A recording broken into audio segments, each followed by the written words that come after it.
community, I think, is really special. I've had the opportunity to work with the athletic department a little bit, various coaches here, as well as being with you as parents. Like Coach said, you guys do get it different. Right? This community is very different from most of the communities around the state that we work with. We often say with our organization, we talk to two separate groups. First one is teams that are in chaos. Second one is teams that are great. Those are the people that call us. It's either the SOS call, our program is falling apart, our parents are nuts, please come save us. Or it's the other side, hey, we're really good, but we want to be great. Like, we want to take it to the next level. And I think that's where Sherwood finds itself right now is, hey, we're really good. We're doing things at a really high level. How can we be just a little bit better? And so when we can partner with our parents, that's when a chance for us to do some really special things. So again, I appreciate both Matt and Raheem being willing to have me come and work with you guys today. I'm not an expert in this. Okay? I'm not a child psychologist. I'm not an expert parent. You can ask my kids and my wife, they'll attest to that. Okay? I can draw up a 2-3 zone, I can help on the floor, I'm an expert in that. But when it comes to this, I'm really not an expert. Okay? Everything I'm going to talk to you guys about today has come directly from kids. Okay, so what we did as an organization is we continue every year to talk to athletes, former athletes, kids that have gone through the programs that we've worked with and ask a series of questions. We then take their answers and use that to formulate what we're going to present to you guys today. So anything I say today, it's not my words. This is what your kids would say to you if they knew how to say it. Okay, this is when your kid turns 18, when they could come back and say, hey, Mom and Dad, I wish you would have known this. Okay, so this is just directly from our young athletes, things that they're saying to us, things that help as parents and coaches, and things that maybe hurt their experience. Okay, why does this matter? We have a bit of an epidemic in youth sports right now. 74% of all kids are done with organized sports by the age of 12. Okay, so for you, your kids are all kind of in that range. Okay, enjoy it while you can. Because before you know it, it's going to be over. And you want to make sure that these experiences, these memories that you have, are things that you can enjoy as a family. Okay, why are kids stopping sports? There's a variety of reasons. Number one, we start kids really early.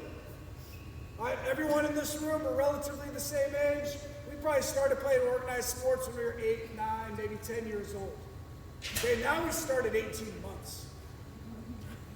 Right? We have soccer tots at 2. We have travel teams at 5. Like, we start our kids really, really early. And then they enter.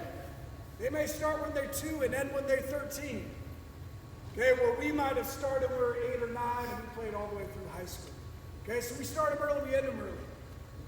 Second thing, sometimes kids just find other activities. That's a good thing.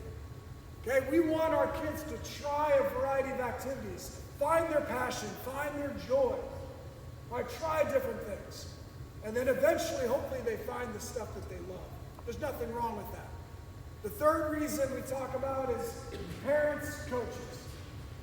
And that's what we want to focus on today. What, as parents and coaches, are we doing? Are there anything that we are doing that's maybe pushing our kids out of athletics?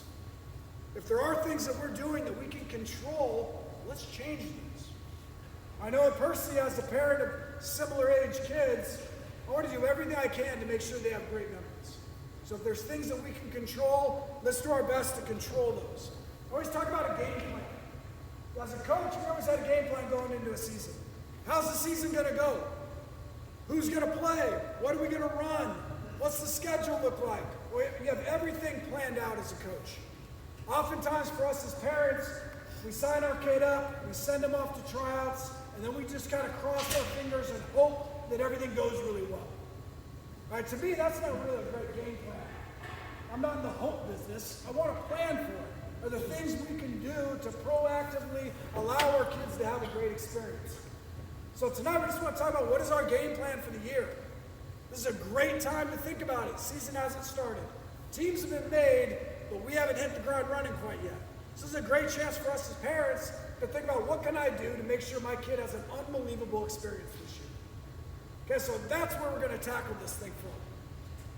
Through our organization, we talk about 3 different areas. First one's before the game even happens. Second one's going to be during the actual activity. Third one's after the game. So 3 different distinct periods throughout the season. Okay, first one, before the season even happens. We want to frame this experience for our kids. So I'd encourage you to do this. Next time with your son or daughter, ask them a series of questions. Okay, the questions we like to ask: why do you play? Just simple. Ask your son or daughter, hey, why do you play basketball? Almost every kid that we've ever worked with, regardless of level, they're going to say something about fun or joy. They play for fun or joy. They play for their teammates. The joy of the game, the love of the game. You ask an NBA guy, they'd probably say the same darn thing. I play because I love it. I play because it's fun. I love being in the locker room with my teammates, my friends. Okay, something about joy, something about love. They're not playing for a scholarship. Okay? That's not why they play in 6th grade. They're not thinking scholarship. They're thinking love. They're thinking joy. They're thinking fun. Okay, if you really want your kid to get a scholarship, instead of sending them to basketball practice, send them up to the library. Right? There's 100 academic scholarships for every 1 athletic scholarship. Okay, so it's not about scholarships. It's not about what's to come 10 years from now. Right now, it's about they love playing. Okay, it's great for us later on in the season when things aren't going well. You can then return to that very first point. Ask them, hey, Billy, remember when we talked before the season about why you play? Why do you play? Well, I play because I love it. Yeah, let's get back to that. You can recenter them about why they play in the first place. Next one, ask them what their goals for the season are. Okay, so again, before the season starts, hey, what are your goals this year? Next one, what's a successful season look like for you? Okay, again, great conversation starters. You can just talk to your kid about the season that's coming. Lastly, what role do you think you'll play on this team? Ask them what their role is, what they think their role might be. Okay, again, ask those questions, hear what they have to say. Now for you, ask the same questions of yourself. Why do you think your son or daughter plays? What do you think their role will be? What is a successful season going to look like for your son or daughter? Ask the questions. Now here's the big thing. After you talk to your son or daughter, after you've asked yourself the questions, see if they line up. If they do, hoorah, let's go, great season. You're in business. If your answers and their answers don't line up, athletes tell us you have one choice. You got to drop your answers and you got to accept their answers as your own. I want scholarship, they want joy. I'm getting rid of the scholarship. We're going for joy this year. My role is, hey, I'm going to be the best teammate. I may not play that much, but I'm going to encourage my teammates like crazy. You think role is starting point guard, they're going to play at Kentucky someday. You're dropping yours, you're accepting theirs. Okay, accept their answers. If you don't, you guys are going to be butting heads all season long. When we talk to young athletes, talk to athletes that have accomplished a lot over the course of their careers, one of the things we ask them is, hey, what did parents, what did coaches do along the way that allowed you to achieve the levels of success that you achieved? Okay, I know as a coach, I ask that question a lot, is are there things that I'm doing as a coach that might be holding you back? For me, it was a style check. Are there things I'm doing that are kind of messing this up? I wanted to know. I want to get better at it. Here's what we heard from athletes, especially those that, again, have achieved at the really highest levels. Gone on to college, played professionally, etc. They said at a very young age, my parents released me to the sport. Okay, they said it in a variety of different ways, but that's the general idea of it. My parents let the experience be mine. They released me to it. They let me fail. They let me succeed. All of it was mine. Okay, they released me at a very young age, and they said, hey, this is your arena. We're going to let you have it. This is all going to be you. We're going to sit back and watch and enjoy and encourage, but we're going to release you to the experience of it. As a parent myself, I have a 12-year-old and a 10-year-old. Releasing is hard. Especially nowadays, what do we release our kids to? There's very few things in this world that I can safely release my 10-year-old daughter to, that I can release my 12-year-old son to. What can we release our kids to? Release them to the internet? Good luck. Release them later on to a car on a Friday night? I hope they come back. Right? There's very few things that we can safely release our kids to. Can you release your kid to this?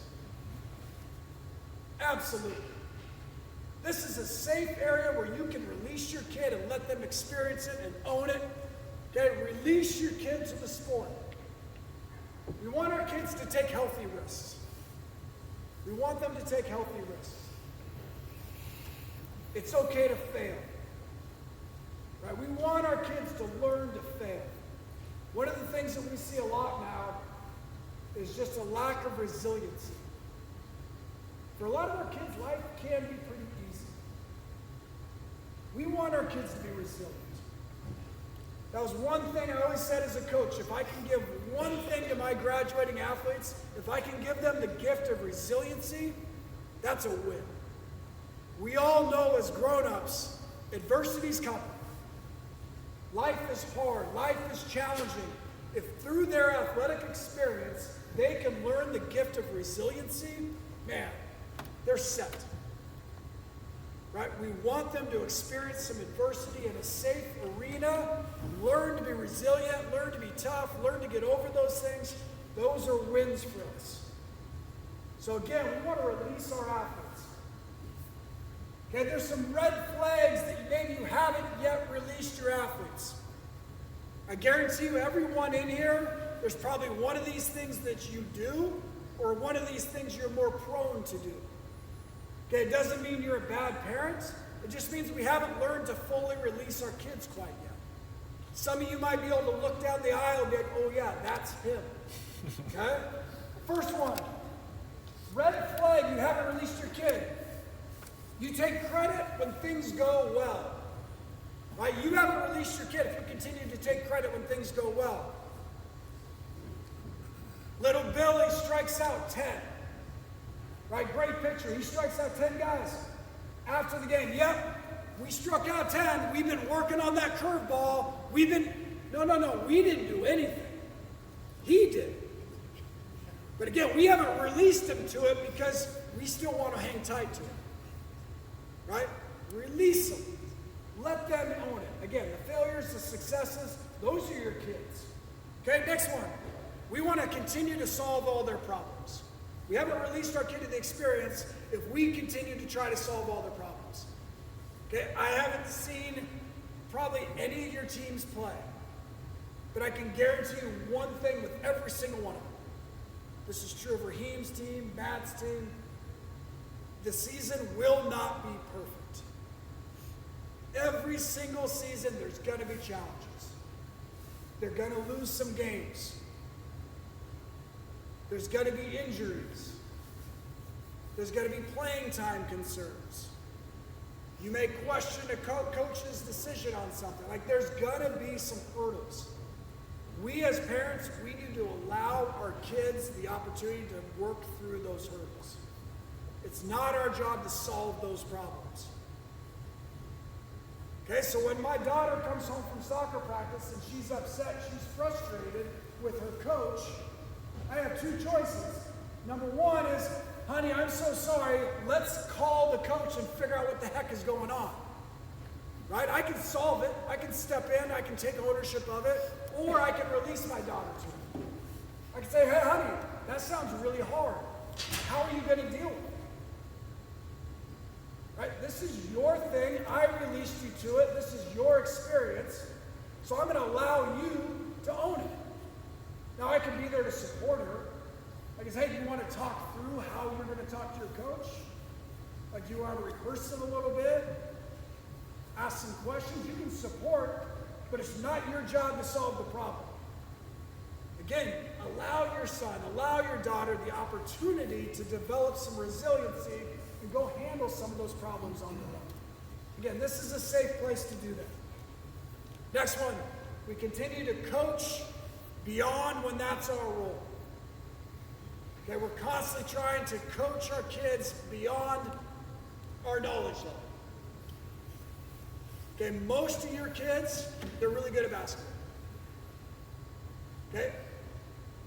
You might know what you're talking about, but most 13-year-old boys, they probably won't think you know what you're talking about. Right? You're trying to tell them, hey, get the elbow in, whatever, and they're like, Dad, shut up. I got this. Right?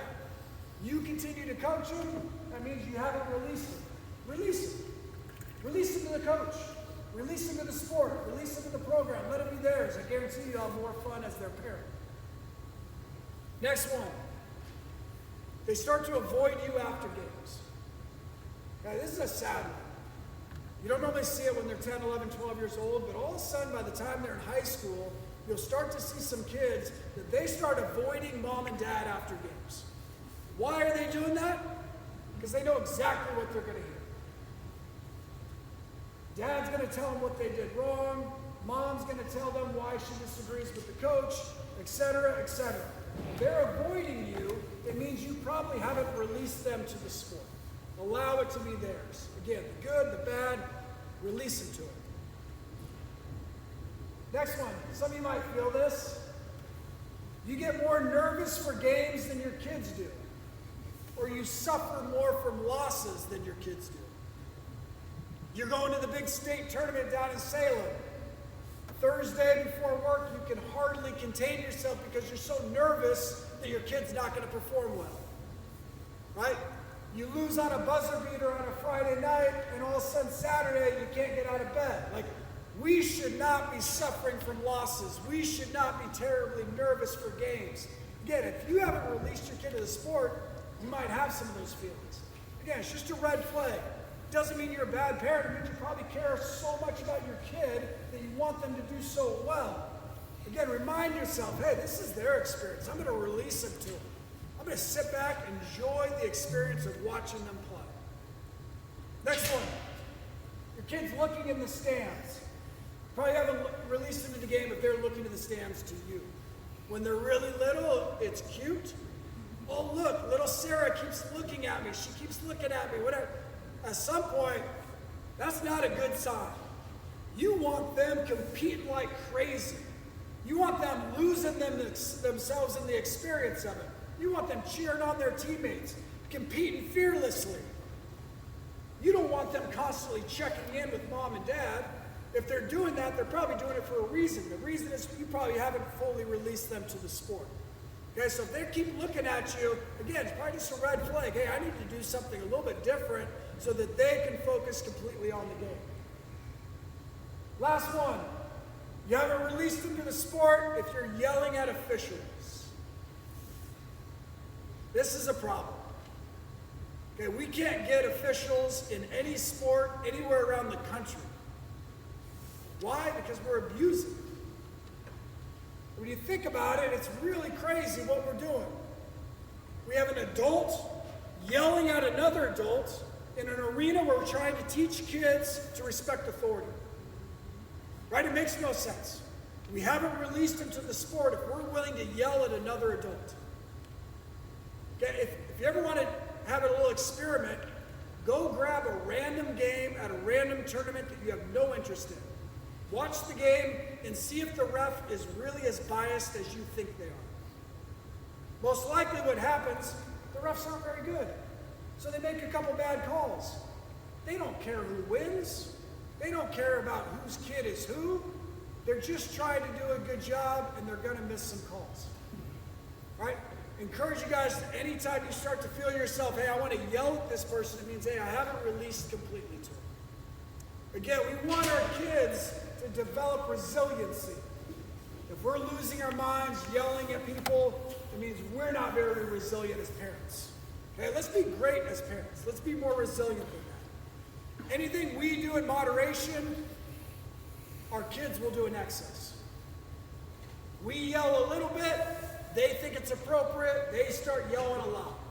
We complain a little bit, they will complain a lot. Okay? Be aware of it. Next up, during the games. Okay, this is the fun part. Fun part for kids. Kids love playing games. They love it. They work their tails off all week in practice. They're putting in all this hard work for the opportunity to go play in a game. They love the games. Parents, games can be hard. Okay, games can be really, really hard as parents. Why? We're putting our firstborn child out into an arena where they could fail in public. That's a hard spot to be. Okay, so for us as parents, we got to know going into a game that there may be some challenges for us. Again, it doesn't mean you're a good or bad parent, it just means it can be hard. Sometimes watching our kids in public can be really, really hard. As we go into an event, think about the 4 roles in any sporting event. Okay, first one, you can be a coach. Second one, you can be a player. Third, you can be a spectator. Fourth, you can be an official. That's it. There's 4 roles. The catch is you only get to do one. So whatever role you're going to do, you can only pick one, and you got to do that role really well. When I was coaching, I used to tell that to my assistant coaches. Don't just sit there. You're not a spectator. Coach them up. Like, you got one job. Your job's to coach. Right? We're too old to play. I'm not a player anymore. If I did that, I'd tear my Achilles. Like, we're not players anymore. We're coaches. Coach them up. Okay? We didn't sign up to ref. My job is not to ref, so I'm not going to yell at the refs. If I want a ref, go sign up to be a ref. Okay? For us as parents, we're spectators.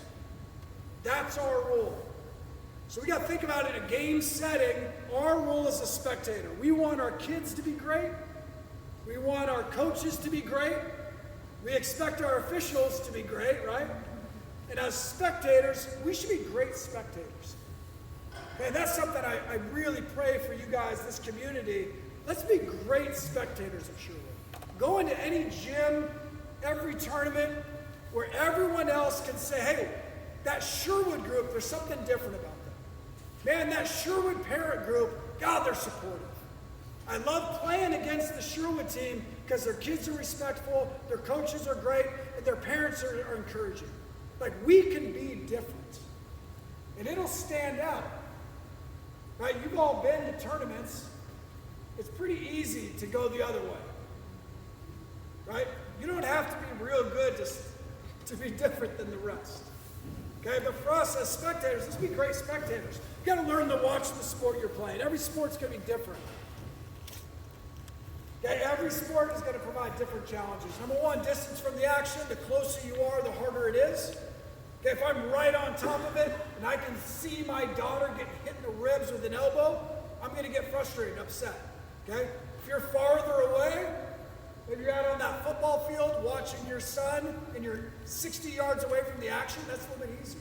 Okay, so for us, the distance can be hard. A little tournament in Salem, you're right on top of the court, that can be hard. Okay, it's challenging as a parent. Next one, barrier versus non-barrier sports. Okay, if there's a barrier, it makes it easier as a spectator. Barriers, there's a volleyball net. They don't cross into each other's room. Okay, track and field, you stay in your lane. Swimming, you stay in your lane. All right, non-barrier sports, hockey, soccer, football, basketball, okay? Those are harder. So if there's no barrier, it's going to be a harder sport to watch. Last one, subjective versus objective. Anytime there's subjectivity added to a sport, it's going to be harder to watch as a spectator. Ref decisions. Guy drives baseline. Collision happens. Half the gym is saying block. Half is saying charge. Right? Who knows? Like, it's impossible to tell. Subjectivity. Raheem puts his team in a zone. They hit a 3. Why do you go zone? That's his decision. Okay, subjectivity. There's decisions being made constantly. Those games are hard. My son ran his first year of cross country this year. How easy is that? Like, start, they run, stop. There's no subjectivity. I can't get mad. Who am I yelling at? The ref? Like, there's literally nothing that can happen that can make me upset. Right? There's no subjectivity. It's objective. That kid's faster. End of story, right?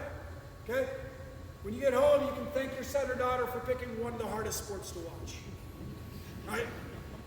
Non-barrier, there's collisions, there's subjectivity, you're close to the action. They picked a really hard sport to watch. Okay, so you got to know that. Again, have a game plan. You're going into an event, know this is going to be hard. There's going to be times I disagree with the coach. There's going to be times I disagree with the official. There's going to be times I think the other team is hitting my daughter, hitting my son. Like, all those things are challenging for us. So again, go into it with some kind of game plan is how you want to handle that. For us, I always say it's really simple.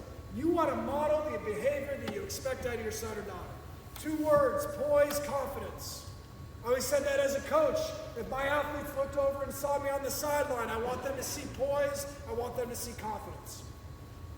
If they happen to see you in the stands, which again, they shouldn't be looking at you, but if they did, what do they see?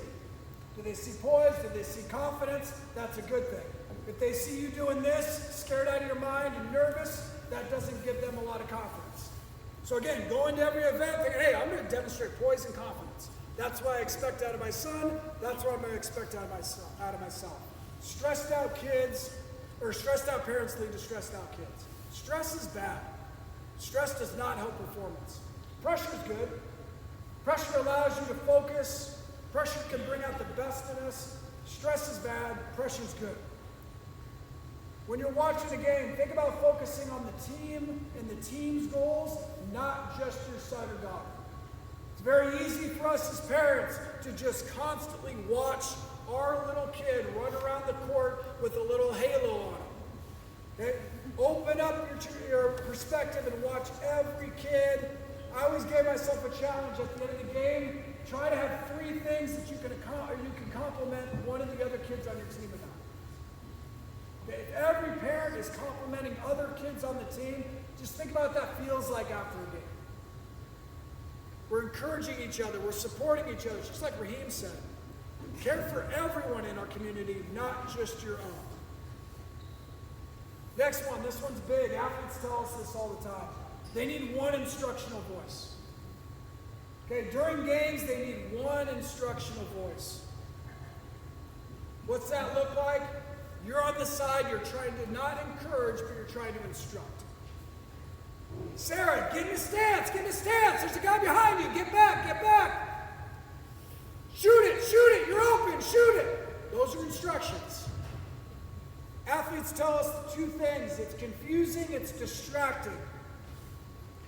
It does not help their performance. It hurts them. It confuses them, it distracts them. They're trying to compete fearlessly with their teammates, and meanwhile they have a voice over here telling them what to do and what not to do. Again, it takes them out of their element. As parents, do we do that in any other area of their life? Right? We trust them to go to middle school every day, go to class, take a test. Right? We don't have to go alongside them.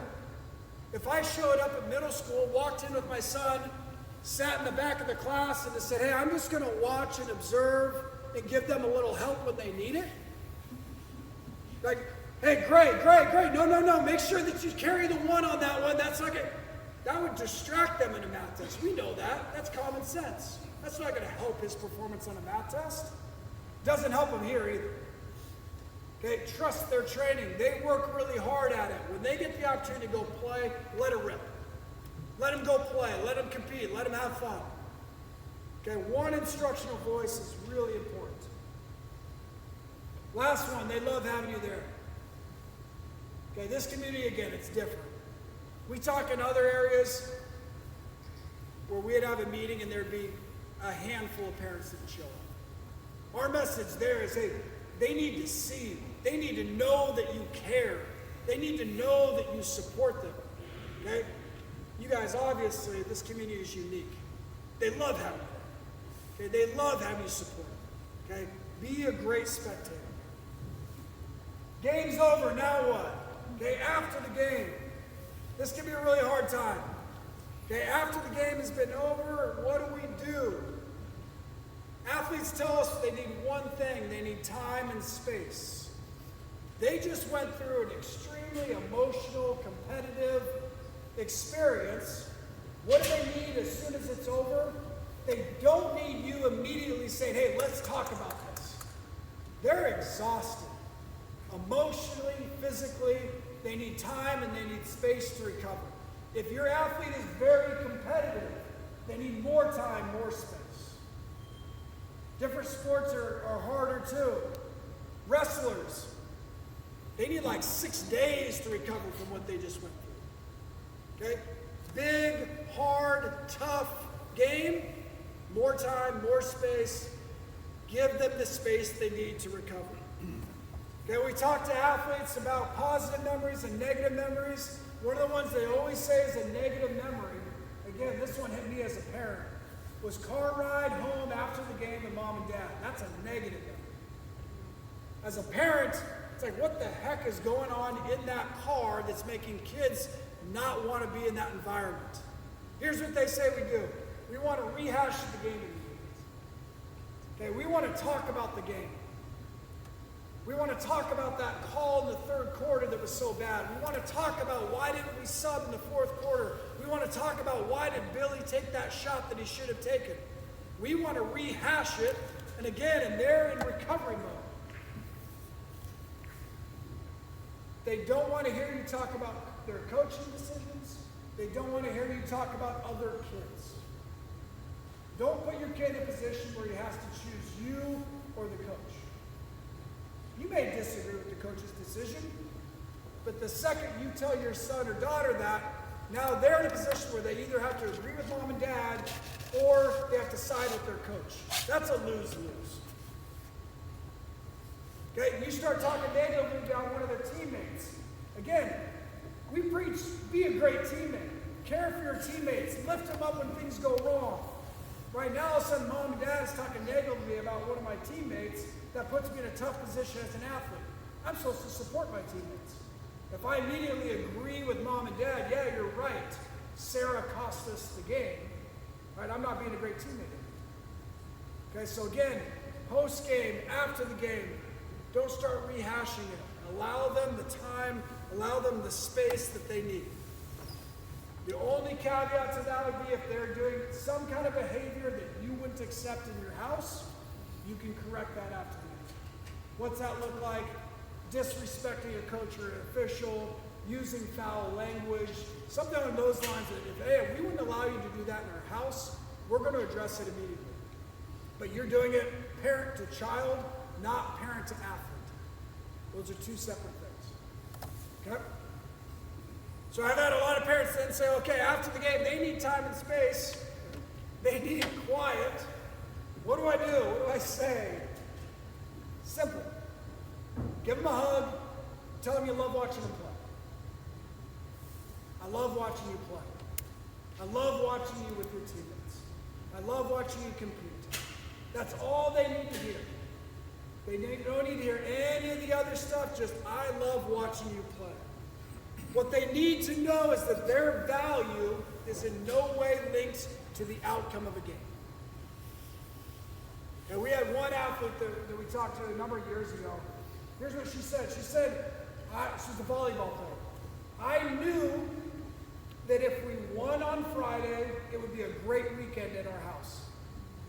I also knew if we lost on Friday, the weekend was going to be bad at our house. Okay, so now we have the pressure of, hey, I don't want to let my coaches and teammates down, but now I also have the added pressure of, hey, I don't want to let my parents down. Because I know that they're going to carry that into the weekend. We win, now so my value is really high. We lose, not so much. Okay, they need to know their value is not linked in any way to the outcome of the game. You love them regardless. Okay, we want those great memories. We want to be part of their great memories. Again, it's going to be over in a snap. Before you know it, your kid is either going to be graduated and gone, or this basketball experience is going to be over.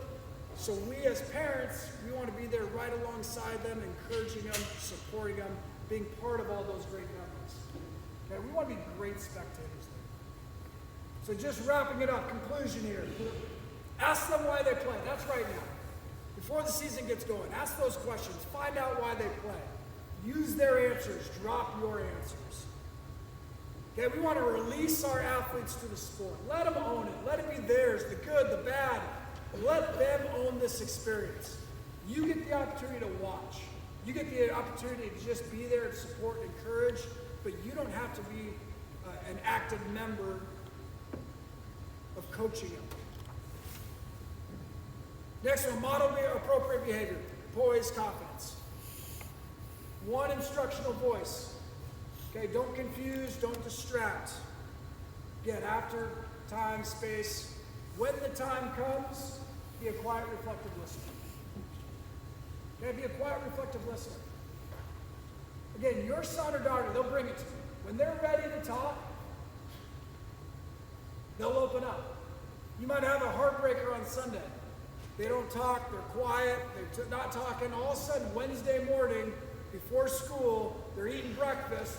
And Dad, can you believe Sunday? It's like, oh, here we go. Now we're talking about this. Okay? When they're ready, they'll talk about it. You just be a quiet, reflective listener. Again, it's going to be over in a heartbeat. Be part of those good memories. Okay? I know it's a lot. Okay? The fact that you're here, your kids thank you for that. You care about them enough to come here on a Sunday night when the Bills are playing. And so they appreciate you guys being here. And I hope for you as a program, as a community, that you can be different. Okay? That you can bring something different to these gyms that you travel to, where your kids can feel the support and everyone can feel the support of the Sherwood community. I did bring just some booklets. There's kind of Cliff Notes version of everything we talked about. I know for me personally, I have the opportunity to go hear a lot of speakers, and oftentimes the first night I'll tell my wife, like, hey, they hit this, it was great. And then like 2 weeks later, she's like, hey, what was that? What was that talk about? It's like, it was great. It's like, well, what did they say? It was great. You know, like, but you can't remember all the details. So a lot of these, they're helpful just for remembering some of the details. So if there's anything that you'd like to pick up, feel free to come down here. There's $5 Venmo on there if you want to do that. Anyway, I appreciate you guys allowing me to come be part of this. I'll be watching from afar and certainly supporting Sherwood every step of the way. So thank you very much. I appreciate it.